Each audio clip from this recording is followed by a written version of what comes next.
You ready? Sure. All right. Good afternoon. I have 1 p.m. We'll go ahead and call the meeting to order. This is the third FY 28-2019 Budget Development Workshop. Brandy, are you kicking us off? Thank you, Mr. Chairman. I'll kick us off. The board has conducted two scheduled budget development workshops. The first was on March 19th, 2018. The second was June 18th. Since then, we have reviewed the current fiscal year position and held departmental meetings to assess performance, revenue projections, and expense requests for all departments. All revenue and expense actual totals for the current fiscal year have been updated through June 30th, 2018. At this time, Ms. Brandy is going to walk you through the changes and update you on the budget. The budget that we submitted to you on July 16th, the dollar value was $73,403,299. Since then, we've had a total of $3,206,273 and changes, some of which are reflected in the agenda item and some which were just made last week based on some new construction projects that we have coming forth that I finally got some dollar amounts for. So if you go through your agenda item, the very first change we had was the Recreation User Fee Fund. What this is for all of the sports that go at MedArt Park, tackle football, player pitch, baseball, all those different revenues that we collect and expenses go into a designated fund.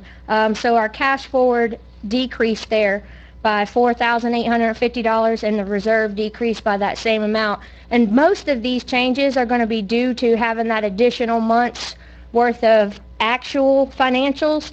When we turned the budget over, everything was updated through May 31st. So when we got that extra month, June, we went through and reviewed and made some changes. The next one is the Mosquito Control Grant Fund. We increased cash forward $13,000 and also reserve $13,000. Cash forward mean money basically left over from last budget year, right? Yes, and in the fund balance of the specific fund. And so you took whatever. So what I'm looking at is I'm trying to project how much revenue we're going to collect this year, what we're going to have, what we're not going to spend, and get as close as I can and bring as much cash forward in these funds, especially these special revenue funds that everything is segregated in.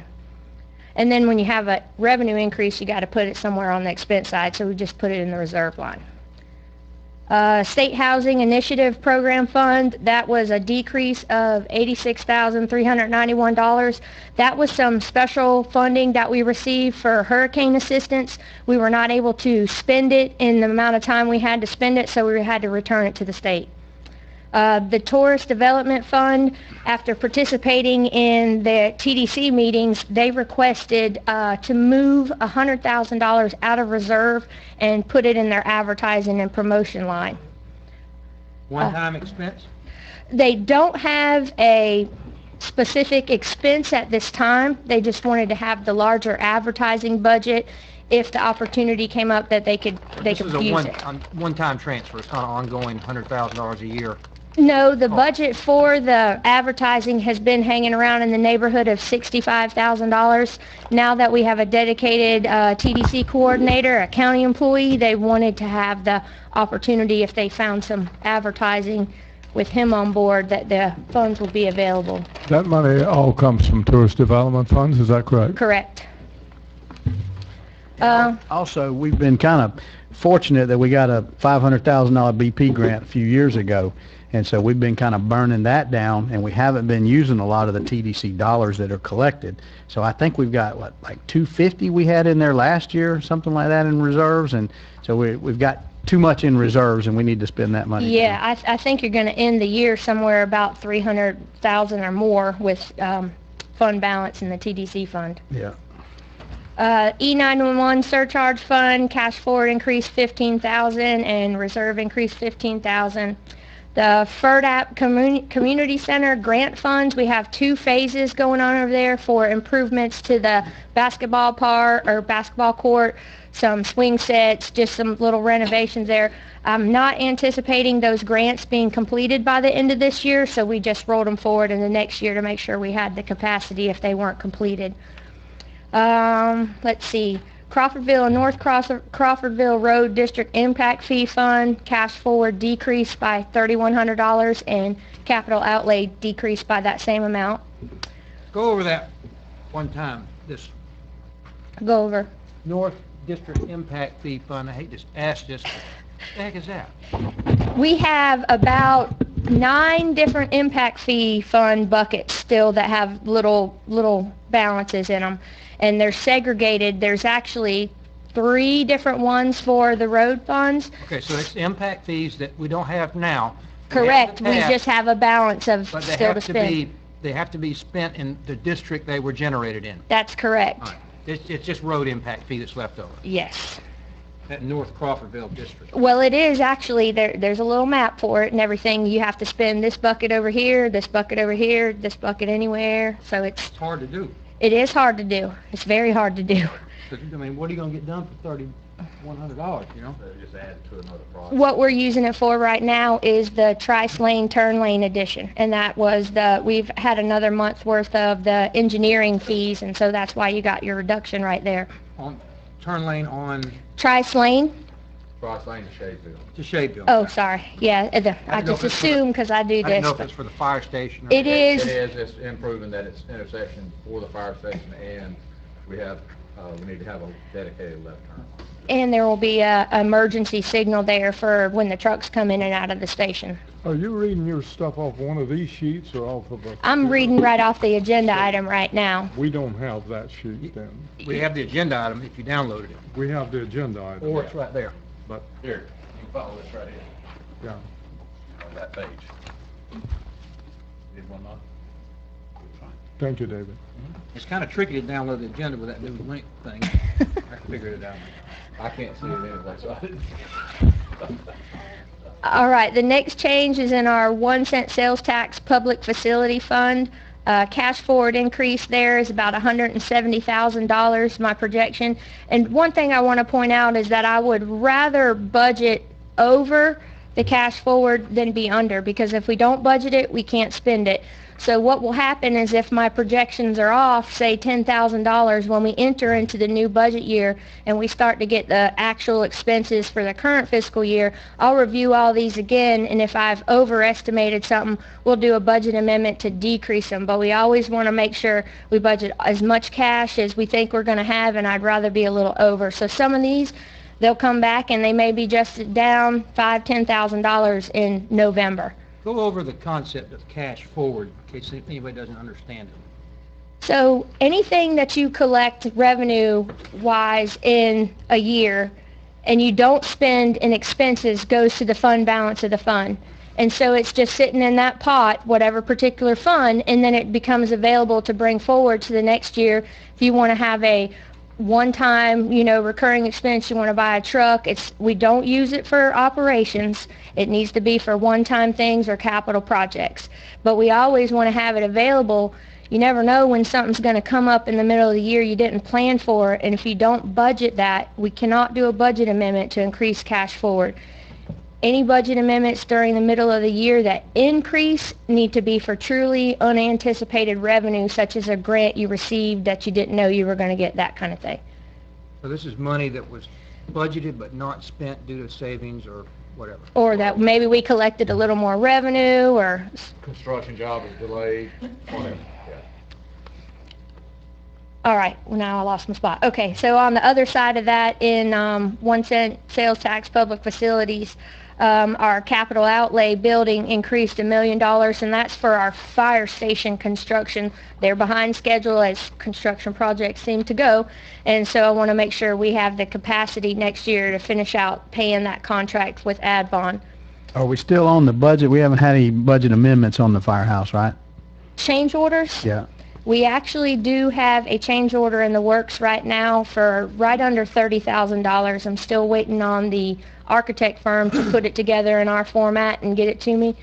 So we will have a small change order coming forward. But that's within the contingency. It's within the contingency that we set up, yeah. It's for some doors and some heaters, some electrical changes, The metal building came in a little different than we thought it was going to, and we have, believe me, negotiated them to death because the first shot across the bow was about $65,000, and now it's under 30. So, What's our total cost right now on that? just under $2.6 million. And we got 600,000 from the state. 500,000 from the 500. state, and then loan dollars 380 from the River Sink Fire Station. Right. And the rest of that comes from where? We actually have a loan for the balance. That'll be paid back through 1 cent sales tax facilities. That's what I was asking. It comes out of... It comes out of facilities, 1 cent sales tax. 1 cent sales tax road paving fund, our cash forward increased 400,000, and we set that in reserve on the expense side. 1 cent sales tax public facilities, cash forward increased 215,000, also parked it in the reserve line. River Sink operating fund, cash forward increased 592,030. And we put that on the capital outlay, and that's due to the timing of that well being completed as well. So there are some cases with construction specifically where we almost have the whole project budgeted in 2 years because it's going to overlap the fiscal year, and we don't know what percentage is going to be complete at this point. So we've erred on the side of making sure we have budget capacity in both fiscal years for the project. So that's everything that changed through. How about the sales tax? What increase have we had in sales tax? Do you have that? You're talking about how much more revenue we're collecting? 1 Yeah. cent, yeah. It's going up about 4% a year. It's doing really well. And that equates to how many dollars? Let's see, that's 50. And we put that money just in the general fund? No, Yes, sir. It it's, goes into 1 cent sales tax Okay. fund for infrastructure. It can't be used for anything other than projects, Okay. purchasing vehicles, projects, stuff like that. 6.9, is that right? so about $250,000 more in 18-19 than what we've collected in the current fiscal year is about what we're looking at. 4.6% increase. It's very healthy right now. That's, that's the growth of our county and new businesses and. It went up $250,000. That means the sales that generated that $250,000 was what, 2.5 billion or 25 million? Because it's only 1%, right? Do your math backwards, yeah. The only other changes that we've had after the agenda item were 25 million. due to the addition of our, we have two scrap projects and one SCOP project that are scheduled to be started in 18-19. We have Andrew Hargret Road, this is design and construction, $99,689.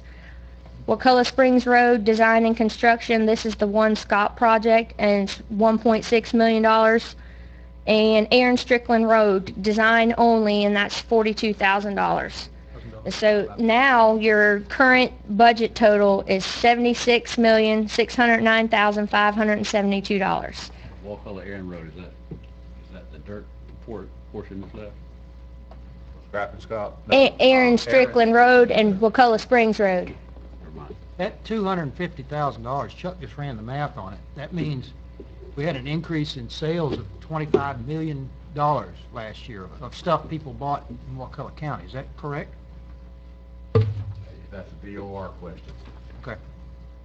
So they calculate it. That's their, yeah. Yeah, it's remit directly to DOR, and DOR turns back and sends it to us. $2 million a month. Walmart must be busy. Think about it, you got Walmart and Rockies. That's also fuel. Yeah, and Rockies, it's packed on Saturday. So it's 1 cent on gas, not just sales? Everything, yeah, well, except, not everything. I thought Sales. gas tax was gas tax, not That's sales. gas tax, not All that. right, so it's not on Rockies, it's on, Still Rockies, I mean, they were selling stuff like left and right, and you add that and all the fishing that's went on, a lot of the activity. seems like a lot of money. Why do you care? Look at Saturday and Huh? Sunday, look at our roads. That's an increase, that's 25 That's million, good. yeah. You look at our roads on Saturday, Friday, Saturday and Sunday. People are it's staying packed. in our motels, people are Yeah. doing business here, eating all that. It's all, Well, that's a It's a good good number, you know, you could say that sales in Wakulla County increased $25 million last year. You can double it next year. If the 1 cent sales tax went up to $250,000. Business. That means business is doing well from that standpoint. That's 4.6%. I doubt our population increased by 4.6%. So a lot of it's probably people passing through and spending money while they're here. There you go. That's a good thing. Yeah.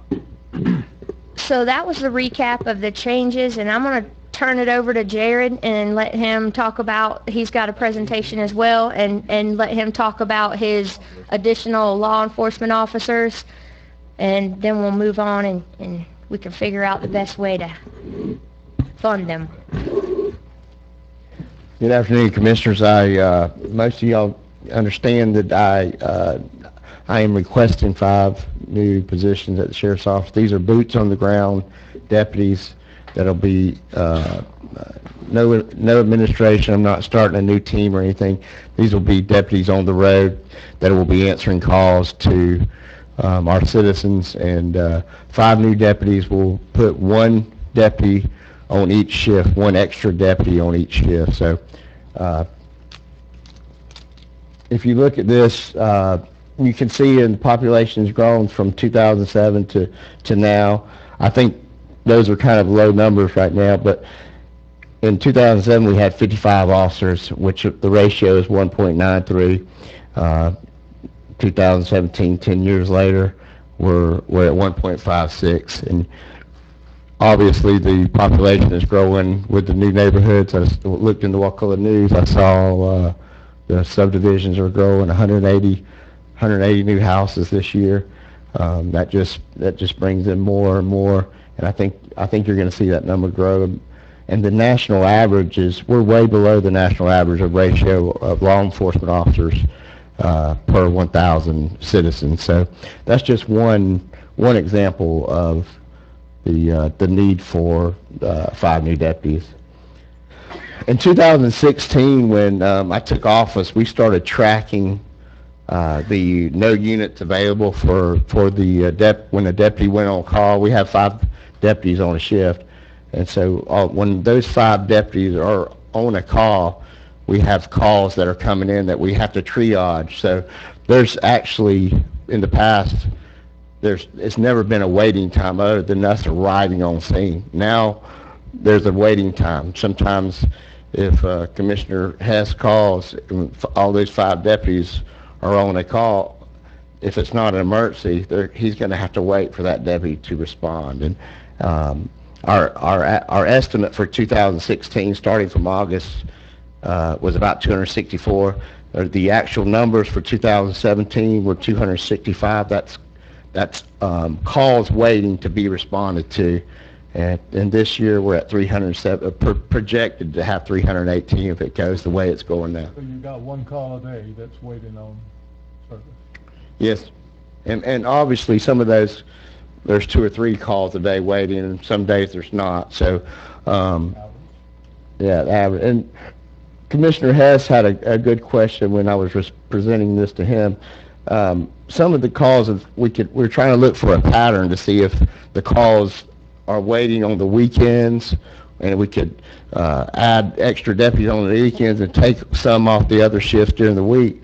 But the more we started looking at it, the more sporadic it is, and it's not really. I don't know if you can see those numbers, but it's Sunday through Saturday. They're all up and down, and they're all at different times. So I didn't see any kind of Correlation. I didn't see a pattern that I can say, let's put more deputies on the weekends and less on the weekdays. Now, there's probably reasons, and a lot of times the supervisors won't let their deputies off on the weekends because they know they're going to be busy. And then so during the week, the Monday, Tuesday, Wednesday, during the week, there may be a deputy off that didn't get to take off for the weekend. So that's why I think it comes up and down. But this is... What's the 2 things compared? Date, it's a date on the bottom. There's a date on the bottom, and then there's the times. And if you look at the date, I can't see it from here either, but if you look at the dates, some of those dates are the same date. So at 9:36 p.m. on whatever that first date was, we were waiting on a call. There was a call waiting, and that same day there was one waiting at 4:48 PM. 2 calls waiting that day, and the next day will go on and Well, on. you can walk up there and show them, Jared, if you want to. There's lots of, see here, these first 2 lines, this is one day. This is March 30th, which is a Friday, at 9:50 or 10 o'clock PM. We had a call waiting. This is the same day, March 30th on Friday at almost 7:12 PM. There was another call waiting. This is one day. There was 2 people waiting for a call to be responded to. So each line is one one event, day. is one event. Right, Okay. right, one event. And- Same thing on these next 2 lines here, this is one event. Monday, 3/26, there was a call waiting at 2:24. Same day, this next line, Monday, 3/26, there was a call waiting at 2 o'clock. So we had 2 calls right there that were waiting for a deputy to respond. It could have been whatever, but those 5 deputies that were working that day were busy on something else. They were waiting on our deputy to be responsive. And this is just the first quarter of the year. We have this for all 3 quarters, so, that's Wouldn't just it an be, example. wouldn't it be It's not- better to put those into a graph that has the number on Sundays? Got it right here. Okay. We call it Chuck. It's a little bit of, Sunday's red gives you the times, how it, every time that it was the different times, so it's not a certain time that. But that's a cumulative graph. Yes. Okay. Monday is this color here, and it shows you yeah, you're right, it's cumulative. So it doesn't tell me if there's a pattern, again, it still doesn't tell me if there's a pattern in the how often, when this happened. Go to the last slide before, Jerry. There, right there. Of those dates on the bottom, what percentage of those are Saturday and Sunday? Well, I had 2 Friday, 2 Monday, 1 Monday, 1 Wednesday, Tuesday. I see a couple Saturdays and Sundays. See, it's like if you had a lot of calls on Saturday nights or Friday nights, but no calls during the day on Friday, you wouldn't really need another officer in the morning on Friday. You need an officer on the morning and the night on Friday, and so it would better explain that you need an officer for every shift all the time if you had it such that it showed that there's consistently random events where this situation occurs, and these graphs don't really show that yet. 16 of those was on the weekend. I don't know how many totals up there. I'd say about 40% were on the weekend, looks like. And that's what I mean, is that, a weekend and some nights on Fridays might cover this issue at a lot less expense than an officer 24/7. But it looks to me like the vast majority are between 9:36 a.m. and 2:34 p.m. If you draw a line across those 2, you're going to cover, what? A large portion of it, which would surprise me. I would think that most would be late into the night. But it looks like midday is more of a problem than morning or night. Yeah, like I said, this is the first quarter. You're right, there is some of it, but it's not always, it's very sporadic, it is. But I see what you're saying, Commissioner. If you go back one slide, go back to the previous slide, I want to know one more. That one. Okay, at 17, you got 1.56 per, I was looking at, that's per population, that's men, women, children, and everybody, so. Per 1,000 population. Yeah, so basically, you're coming down from 210, let's see, 188. Now that's 1.5 officers per 1,000 of population. I like to see that kind of chart, because we could say if that's a real tight chart, going forward, we could still hold to that same level of 1.5 or whatever to keep everything equal. You follow what I'm saying? Yep. I don't think they want to keep it at 1.5. What's the state average? It's like 2.3, I think. That's why I'm saying we're way under that. Even in 2007, we were probably under, but we're definitely under now in 2017 with 32,000 population. Jared said earlier, it's important to note too that the supervisor,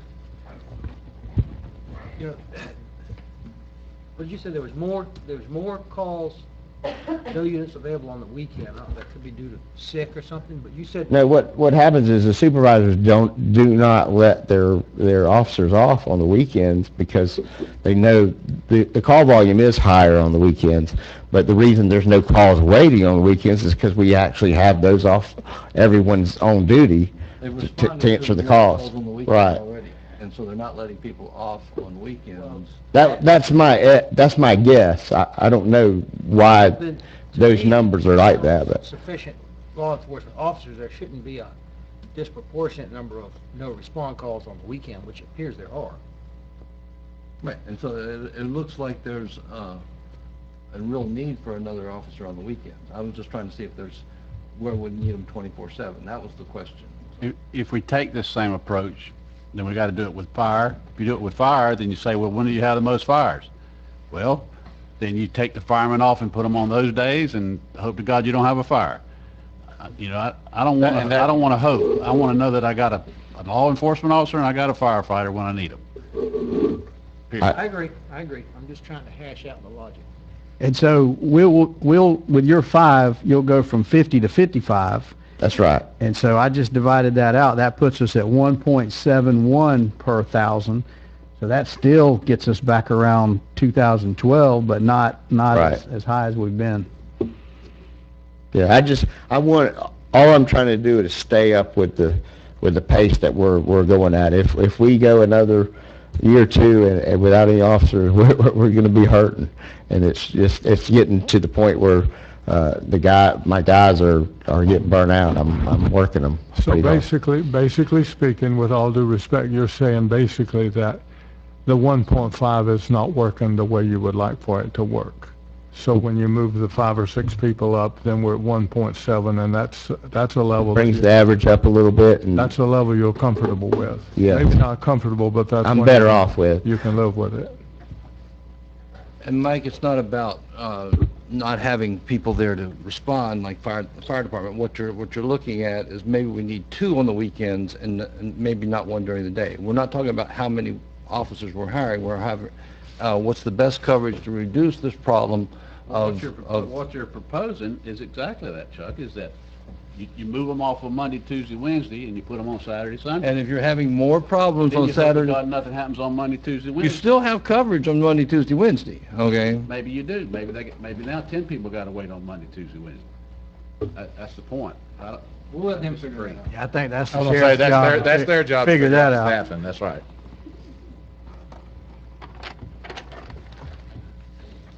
Dan? That's all I have. I would appreciate it, anything you can do to help us. Thank you. Thank you. If we don't vote for this program, we won't be on that wait list, will we? Not that I'm not going to vote for it. He does have his book over there. The last comment that I have before you enter into your discussion is you'll notice there were no general fund changes that we went over in the review. That's because at this time, the budget that we prepared and turned over to you on July 16th with the millage rate of 8.25 is still what we have today. I haven't made any changes until you get through this workshop and discuss and then vote on the amending the PST ordinance at tonight's regular meeting.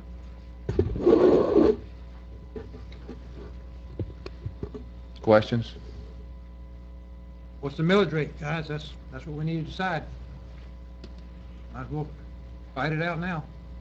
Well, to let you know, I sent you an email, Brandy sent you an email last week. We got more information from Talcon, which we felt like the first numbers that we had projected was actually real close to what the one that came back last, but they've been all over the board with those projections. So there appears to be an extra $70,000 in there Now, I'd caution you just because of all the numbers that I've had, there's not been a solid number that we've really gotten from Talquin. And even the number that we got from Talquin that they sent out to some of their membership was different than the number that they had sent me the previous day. Not by much, but by a little bit. So just caution you from the standpoint of going too far, but you got about $70,000 if you chose to lower the millage a little bit further, you could. If we got rid of the exemption, Yeah.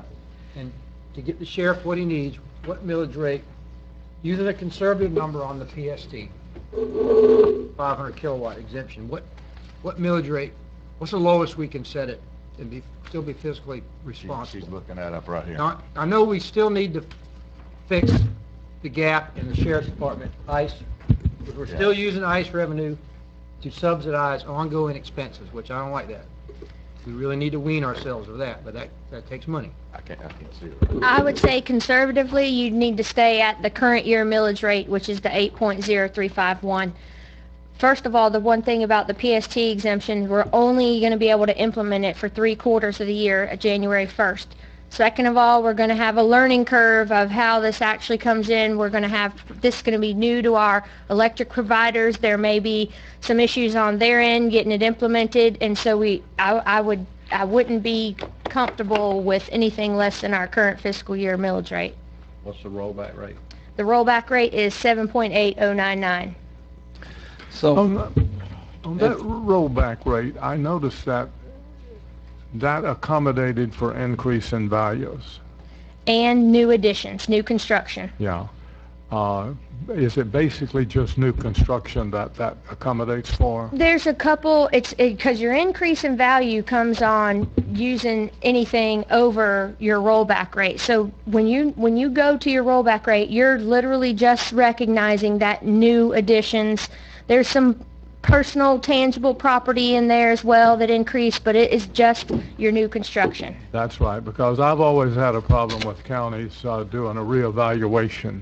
Anybody that understands anything, a reevaluation is a tax increase. How much of increase did we get because of new growth in revenue this year? About $264,000. That's from new growth. That's from new construction. And the rollback rate assumes that we had that revenue. In other words, if we had $1 million at 8 mills, the rollback rate does it take into account that new growth, and it says, well, that $200,000 is a tax increase, even though it's generated from new growth? When you use your rollback rate, the only new revenue you get to keep is just from your new construction. So it's not assuming any value increase or anything. It's just from your new construction. I'm comfortable at 8 mills. So basically, that's what we need to decide. without going to the rollback rate, we're only accommodating for new construction and the income off of that. So we're not raising the current taxes. If we go to 8.0, there's going to be a slight increase for each individual. We'd have to go to 7.8 to have no increase on anyone. On average, though. Right. But, That's right. Most people have homestead exemption to save our homes. Theirs are only going to go up 3%, period. If you left it at the current 8.03, whatever that is, then the only thing that the people, that citizens will notice will be the increase in value, is that'll be the difference, is the increase in value. You've left the millage the same. You've left the millage the same, but there will be a tax for the increase in value. If their house value goes up, if it goes down for whatever reason, it depreciates, their taxes So will go down. our millage currently is 8 8.035. Mine would say 8.0. That's where I'm going to stay. So, I suggested 8 mills and the PST exemption. so Brandy, if we raise the PST tax, how much do we need to raise it to raise enough money to pay for the sheriff's increase? it's 1.5, wasn't it? No, it was, if you're just looking at PST, 1% is just over $200,000. So you'd need to max it out to 10, roughly. That's you're if we 7 left now. the exemption in 1%. place and raised the PST. Yes. Right. Yes. So you need to raise it 1%? Well, you only need 300,000 for that, right? You So that'd be need- 1.5%. Eliminate the, Yeah. let's see, 1.5% would get you to 300,000. But it depends on whether we're talking about going to rollback rate, because we need more if we're I talking about going understand to there's rollback a rate. mix there, okay. If we stay at the 8.0 whatever and do away with the exemption, we've got the sheriff covered, is that correct? Yes, sir. That's correct. That's Across where the I board. am. I want to be sure and cover the sheriff. Well, now, let's talk about, well, we got to talk about the exemption, because, you know, you were telling me last week that we need to make sure everybody pays a fair share. Am I correct that businesses don't have a exemption? Correct, it's residential only. It's residential only, so you're putting the back of this you know, this tax increase on the backs of our residents, and the businesses aren't paying their fair share. And so the only way to get everybody to pay their fair share, okay, is to raise the rate, the PST, and keep the exemption. So you go raise it to 8.5, you have enough funds to pay for the sheriff's increase, and everybody's paying their fair share. Well, they're certainly not paying an increase if we don't get rid of it, but the question is, are they already paying their fair share? I would say they're paying more than their fair share because they've got much larger utility bills than we do as residents. Imagine the, Exemption Chuck, on this if you will, the power bill that the Ace Hardware pays, for example. Yeah. I mean, they probably pay $4,000 or $5,000 a We month. just earlier said that businesses contributed 25 million additional dollars this year. That's- And that doesn't even No, include wait, the wait. jobs. Businesses don't contribute the money. Really? The citizens contribute the money through the taxes they pay to the businesses when they shop there. But It's if the not- businesses were not there, you wouldn't have them. That's true, but the money is coming from the citizens, not from the businesses, okay? Can I ask if we set it at 8%, 8.00, with the 500 kilowatt reduction, or exemption, I'm sorry, will we still meet the, We'll be close, really close. I'm looking at 8 mills right now, and it gets us about 480,000 versus about 520,000 at the current millage rate, the 8.0351. So there's about a $40,000 gap we would have. Just set it at 8. I agree. Get rid of the exemption, set it at 8. Well, and understand is from here on, you know, I just can't see from a budgetary standpoint and performing in the rate that we're growing, I don't see in the foreseeable future, unless we get some large box stores in here, us being able to go to the full rollback rate. Remember- I don't see that, because you can't continue to provide services and reduce your revenues at the same time. That growth So- of ad valorem taxes of That's right. $200,000 a year, or what is from people building houses or, Yes. all right? The $25 million of additional sales that the 1 cent sales tax generated, those are additional people that are in our county that also require law enforcement for whatever reason, or an ambulance or whatever. So, you know, that's how growth is supposed to pay for itself, is there additional revenue.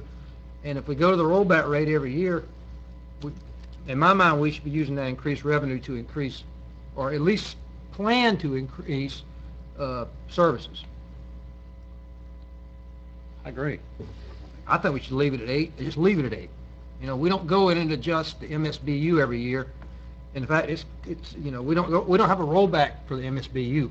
We don't say, you know, that you generated this amount of money, and if you don't give anybody a raise, they don't need $99 next year, they only need 98. We don't do that. We leave it at 99. It's increased by the CPI every year, right? That's a discussion for the future, but I just assume leave it at 8. Whatever 8 generates, at some point, Jared's gonna need 5 more officers. It might be 5 years from now, but I'd rather plan to pay for it than just wait for it to happen. So how much revenue would we decrease if we go from 8 to 7.8? Let's see, the 7.8 rollback rate gets you about $265,000. The 8 millage rate gets you about 480. About $200,000. Can we talk about fund balance a little bit? On page 5 of the budget that you printed out for us, I'm showing here, is showing FY 17-18, we have $5.3 million in fund balance, and this is showing 11.7 in fund balance for 18-19. And that has to do with how we don't have the full year worked in, and so I would actually have to go in and make a full projection of what we're gonna collect and what we're gonna spend to get you that number. So it's kind of a very fluid target as I actually put in the financial information from the clerk's office. Right. It's fluid, and so at certain times of the year, especially when you're cash heavy, collecting your taxes, it's gonna look like you have $10 million in fund balance because you've collected all this money, but you haven't spent your year's worth of expenses. So towards the end of the year, they start to come together, and that's Is why there- it looks kind of skewed Well, in the like that. general fund, we're gonna run out about a $3 million, we're gonna settle out somewhere right around $3 million in reserves. So is there a way for us to compare maybe this point in time for last year and this year? Because just high level, these numbers look like we're doubling our reserves, 117.8% increase. And I know we're not, but that's what these numbers look like. What page did you say you were on? Page 5, the comparative budget summary, this one. Comparative budget summary. It's not, here. I don't think it's in Page there. 5. This is just out of the whole budget that they. Oh, she that's printed. total way. reserves probably. Oh, okay, so you're looking at the county-wide budget reserve for everything. Right. So, You gotta look at the general fund. yeah, you want to Just look at the at the general first fund. the first two columns only, because when you add the special revenue funds as a restricted, your capital projects funds and your enterprise funds all skew that. So the general fund is just going to be your first two columns. So the 1.4 and the 1.6. Gotcha. So about a 200,000 increase in the general, 18%. So the bulk of that See that? is in capital and enterprise. Correct. I see that. Because you got a big reserve reserve, I guess, for like road paving, for example, because you don't spend that all at one time. I got you. And like you said, we're projecting, based on her earlier numbers that we had ran the other day, we'll settle out just about where we started. We'll be lower than what we started in the year, and we're steadily using down our reserves, which we want to stop now. That's what this budget will do, is stop the burn. Remember also, was it last budget year that we started burning through that reserve? Yeah. It was kind of a one-time tax cut, 2 basically. years we burned through reserves, and we Which got to stop now. we subsidized the millage rate by burning through the reserve, basically. And now that money has been spent, so it's time to go back to funding everything through the millage rate. Your biggest change there is in your capital projects funds, and the reason for that is we have not had our 1 cent sales tax projects meeting for next year. And so at this time, basically all of the 1 cent sales tax budgets, unless I have a specific project that I am aware of, are all parked in a reserve line until we have our meeting and talk about projects and equipment and all that stuff. That's Gotcha. why you have a big change there. Gotcha. Thank you.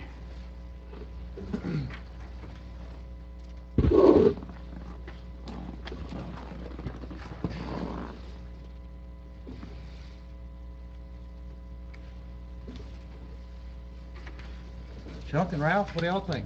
You're the only ones that haven't said anything. I'm not going to vote against the 8.0, but I personally would like to see us, like I mentioned at our last meeting, to try to hit the rollback, even if we had to decrease the amount that we're adding to our fund balance in the sheriff's fund. I know we've closed that gap and we're still adding a large increase there, but we're still short of our target.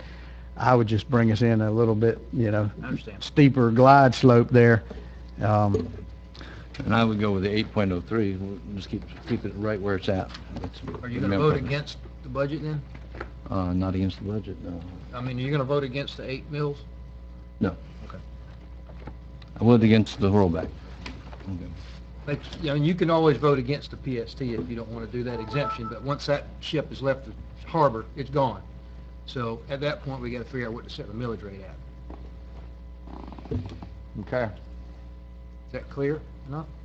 Now, I would, Regular meeting too. Huh? I'll be at the regular meeting too for the PST. Yes. I mean, you need to have some idea of what the millage rate's going to be, right?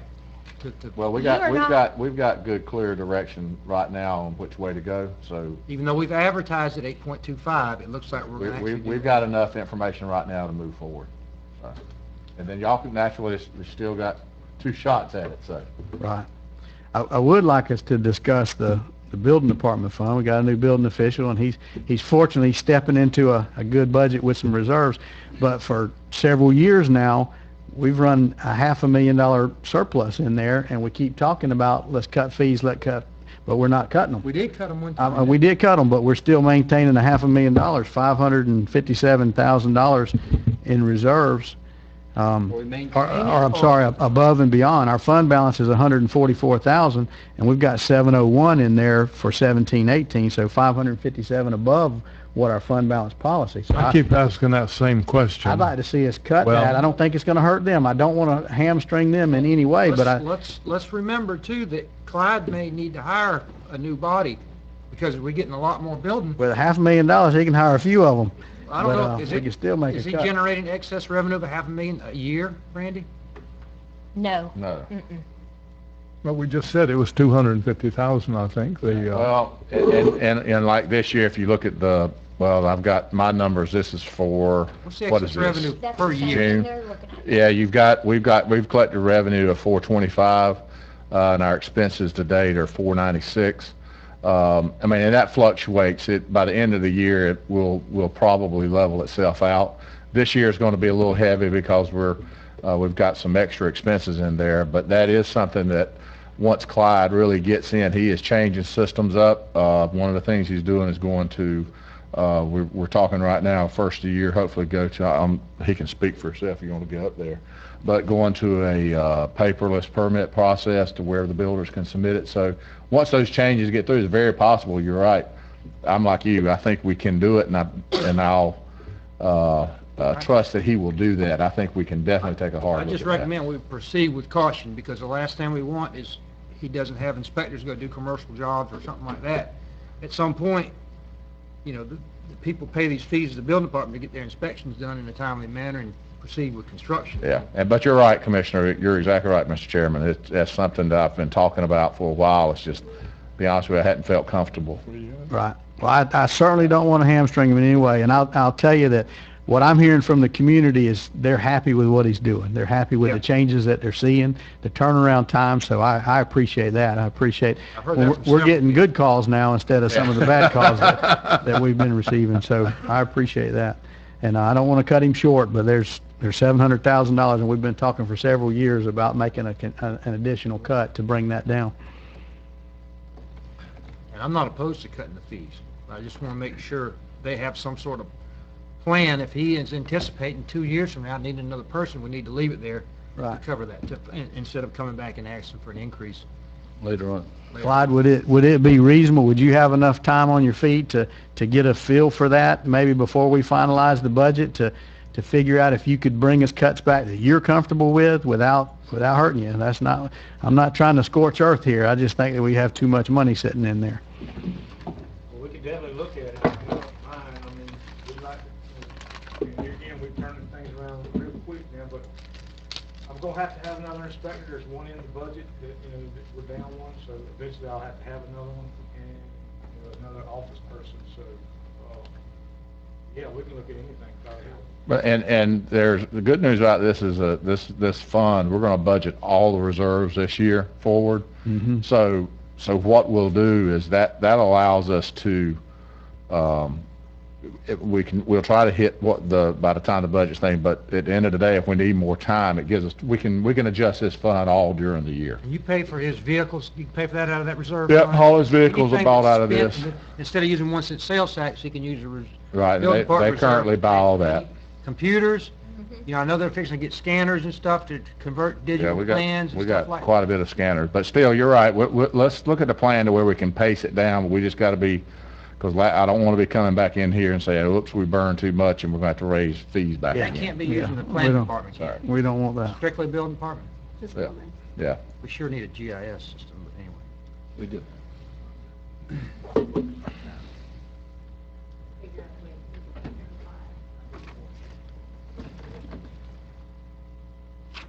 It's a good problem to have. If we had that problem in every one of our funds, our job would be a lot easier. Anything else? Anything else? Anyone like to speak from the audience? Department heads, Dan? anyone? Dan? It's good to see all our department heads here, Yeah. just about it. Time to pick my truck up. Thank y'all. Also our commission candidates. And our commission candidate.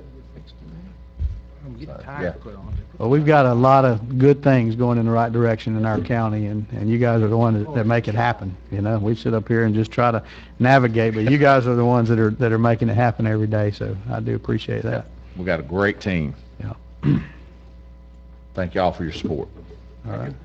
Nothing further? We have a motion to adjourn? So moved. All right. We stand adjourned. Thank you all for coming out. I got time to go pick the truck up. So we have a workshop at 3 PM.